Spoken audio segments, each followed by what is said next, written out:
Friday morning.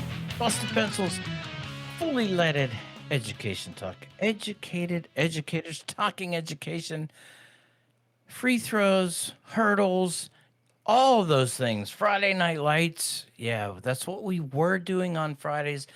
But you know, Johnny, I'm thinking as we're coming in to summer, it's time for a new Friday segment. And I tell you, the what I'm really, thinking about this, I was just like, we've got Jacob, chairman of the boards, he's not our new producer anymore, but he's there. He's been doing some just amazing things and, always dropping vocabulary on me that I don't really understand so that, he's an intelligent dude, and he likes the Rest is History podcast. Oh yeah, which is some really good stuff. So I'm thinking, and Johnny, you and I were kind of teasing this around, going like, how about on Fridays? It's Jacob is truly the producer in control of the show, and he's going to just kind of hit us cold with the stuff he's thinking about, in an education. I don't know, Johnny, I know you're not good on like quick sarcasm. I'm wondering how you're going to be on, the Tim bombs always discombobulate you. Are you going to be all right? Fair. I don't know. Timmy coming at me hard right out of the gate. I don't think that's accurate. I think, I tend not to pick up the sarcasm, but I'm quick on my feet. I got fast hands. Tim, right. I got quick rebuttals. I'm always on edge, razor tongued, but no, I love it because Jacob is such part of the show and we're starting to vibe and gel, and it's been a little over a month and we're getting some good chemistry going with the guy on the boards, and he's got awesome questions and discussions that he brings up throughout the week. And we thought, you know what? We've all been to the casino and we've gone to the table where it's dealer's choice.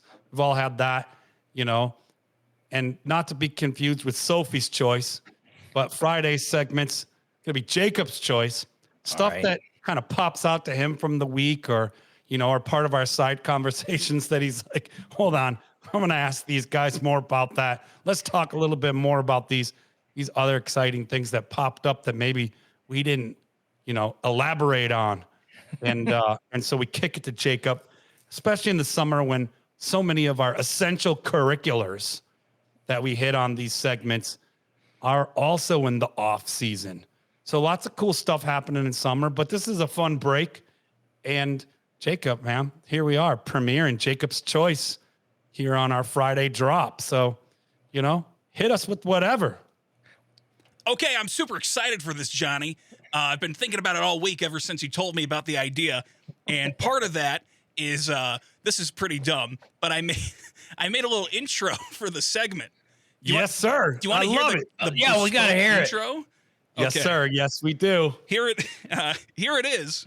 Tim and I have concocted a special new segment that's going to start up pretty soon. Jacob, you're going to be driving our Friday drops. Anything goes. It's going to be producer's choice. Ow! You will now have two choices. Chairman of the board, Jacob. Ow! Jacob, chairman of the boards.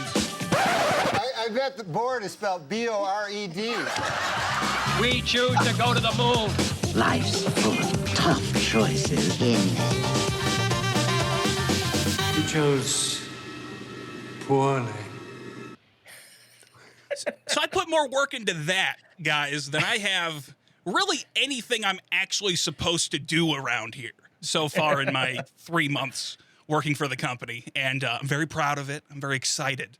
But most importantly, that's just an intro.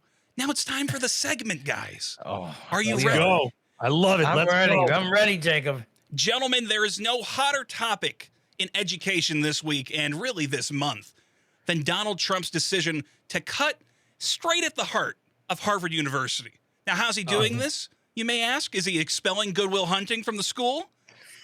Is he banning Dunkin' Donuts from the campus? Is he making legacy admissions illegal? No, we can all agree those would be good things. Nope. What Donald Trump's doing is he's threatening not to issue visas for foreign students to come and study at Harvard. Now, gentlemen, I would like to hear your opinions. Is this as bad as it sounds on a straightforward level? Or, as some Trump supporters say, is this a chance to knock down and create some structural change? Will this convince higher education, especially our Ivy League, not to depend so much on foreign students who they can charge out the yazoo, Johnny, and start to be a bit more competitive for American students? Gentlemen, the time is yours. I'm going to leave now. Okay, I'm gonna try to go walked quickly. Jacob walks off the set. He's like, "Yep, I'm gonna just let you guys handle it." Okay, I really the way you kind of teed that up for us is going, could be a little bit of both. I gotta take this though from the standpoint of going, it's bad policy. It's Trump doing anything he can to keep him in the news. Now, whether he's going to follow through with any of this, make any of it happen, I mean, this is just the constant noise that Trump continues to actually thrive on because it is something that, he likes to hear his name in the news. And as I've listened to a couple other people, it's really a pretty darn good strategy because we get really sucked up by all of the things that he's doing. And then we forget to pay attention to the things maybe that really, really matter. So, Tim, you're saying you think this is all just a big distraction from the master 5D chess player, Donald Trump, to trick us into not paying attention to his true machinations. No, he's not playing 5D chess, but I just wanted to point that out there. He's barely playing two-dimensional checkers, I would say. I would say too. What's happening though is that I think there is a legitimate critique that you just brought up, Jacob, which is, relying on international students as budget cogs. In other words, to say, let's, charge as much as we can because we can balance the budget. And I will say, though, for Harvard, that's actually nonsense because they don't need to bring international students and charge them exorbitant rates to make their budget work. Their budget's always going to work. In fact, I'm going to point out, they probably could bring those international students actually on full scholarships and still be quite okay by the simple fact that the tuition they're charging American students is way more than enough to continue to make bank. But this, though, when you're talking about from the standpoint of access, though, here's something Trump, I would like him to actually talk about, which is to say, for an institution, and not just Harvard, but any of these places that really, truly, as you say, legacy admissions just happens, your connection. How many students out there who have the ability to be a Harvard student, to be a Cornell student, to be a Bowdoin student, you name it, right? They can't get in and they never will get in. Why? Not because they're not capable, but because Harvards really play the game of making them a luxury product that is only accessible to a very small minority of people. And that, is to say, I would like to see something being done for all of these mega exclusive schools to say, when are you going to open the doors for all of the students that really could deserve a chance and could do incredibly well and actually take away some of that kind of elitist stigma? That's my take, Johnny. Yeah, man. I mean, for me, Jacob, I love this. This is a hot topic, and it's an interesting one because, I like wrestling, WWE. I like the theatrics. I also like reality TV. I'm Bravo bro, self-admittedly here. I like some drama, but this is actually pretty serious. But it's akin. This to me is just part of the storyline of Trump's, like you said, Tim, Trump's whole big noise, and this is about the ongoing beef between Trump and institutions he's beefing with. One of them, Harvard, they're easy target to say like, it's full of woke individuals. And, I think recently this week I saw a headline that, the administration was attacking LGBTQ graduates and things like that. It's like hate speech coded into beef, And so I think this is just another part of that storyline. It's another chapter in the Trump versus the supposed elite in higher ed who expose, some of the fallacies and weak points. It's also another way to do a coded attack on the working class. I'm not a blue collar scholar here. I'm gonna say he's couching this whole thing. Like you said, Tim, there's a valid critique in all this in terms of, not relying on international students in terms of tuition, shortfallings and things like that. But if he's truly, which he's saying, he's truly doing this to create more opportunity for students here in the United States, particularly from the working class, which is right in the wording of his own rationalization and justification for this lawless attack on Harvard. Of course, Harvard is, the other counterpart to this is it's unified Harvard. Yeah. They have a historically a space of historical dissonance amongst is it conservative? Is it liberal? If we really get into sort of the research Harvard puts out, it's pretty across the board politically. Right. And so, but if it's done one thing successfully, it's unified those people to be like, hey man, F this guy. He can't do that. So that's interesting. But I come back to this coded attack on the working class, which is a signifier of the Trump administration.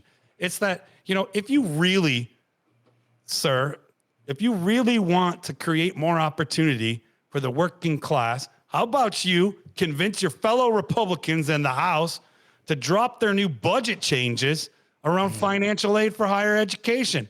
This stuff that they're doing is actually restricted large number of working class students from being able to attend even trade schools. Right. So if you're really all for, like learners here in the United States having more opportunity, then be all about that. I'm all for that. Instead, what you're really about is your next beef, your next saga, in the ongoing feud that you have with people who speak truth to power on both sides of the spectrum politically.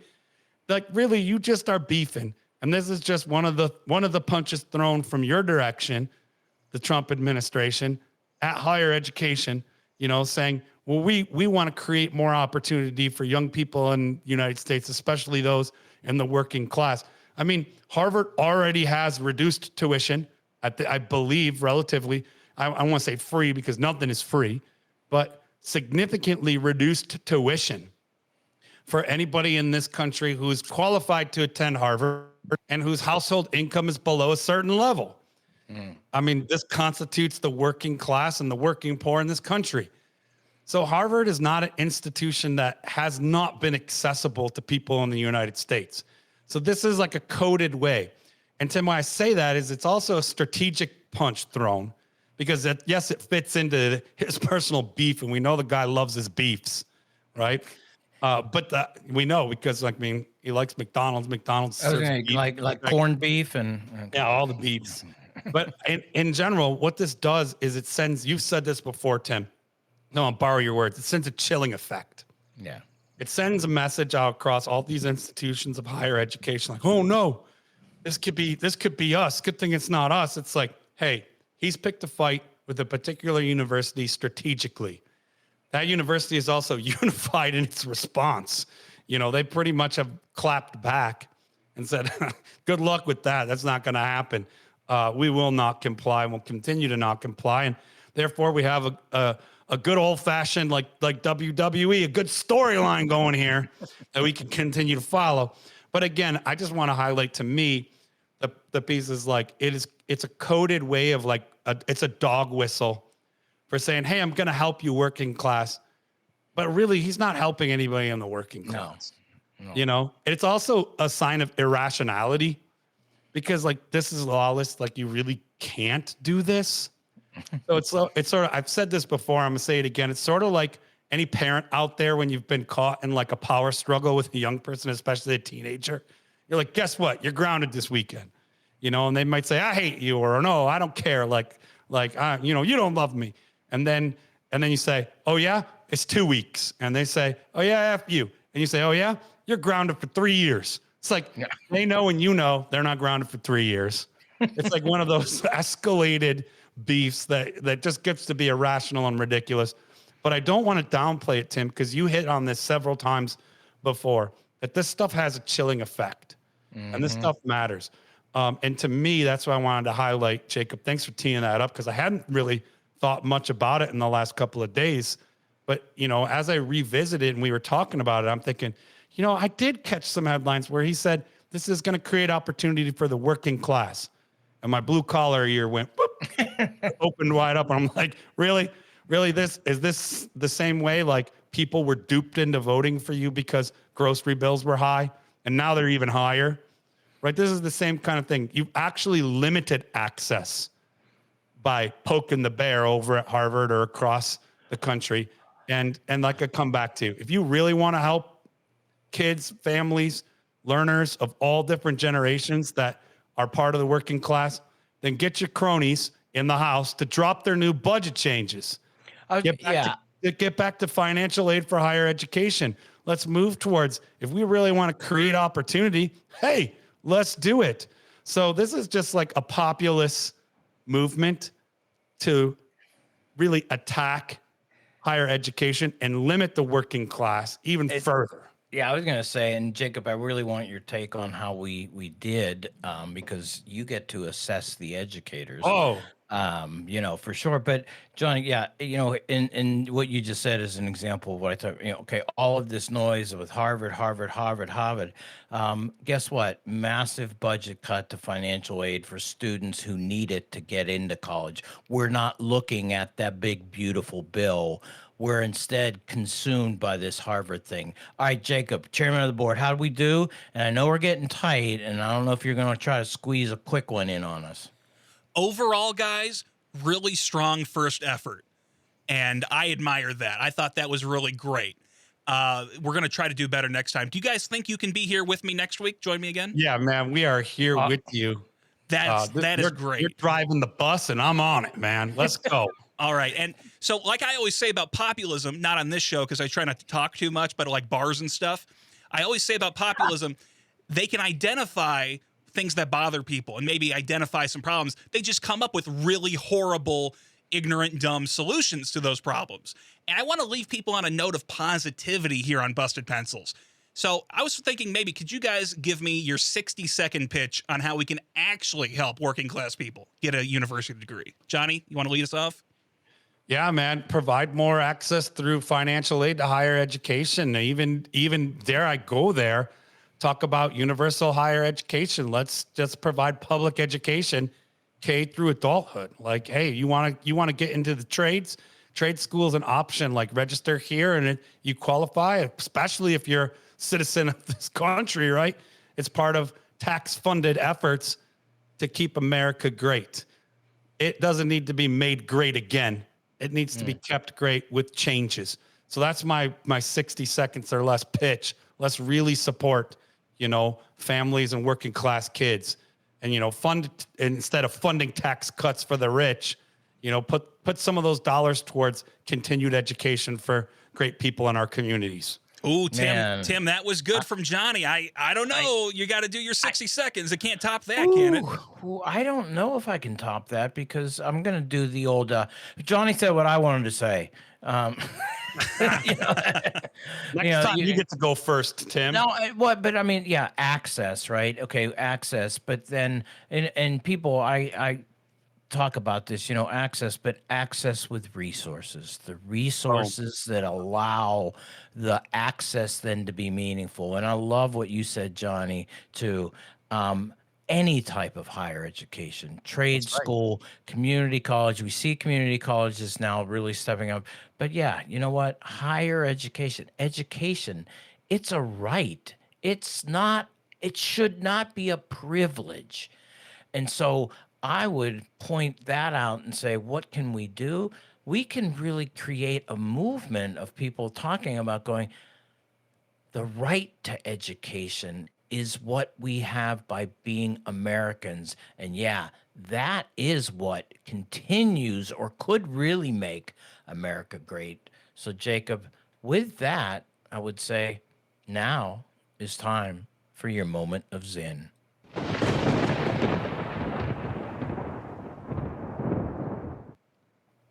Control in modern times requires more than force, more than law.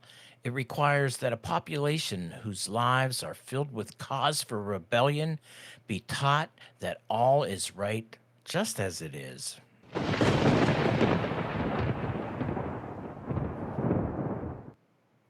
Oh, thank you for listening to this episode of Busted Pencils.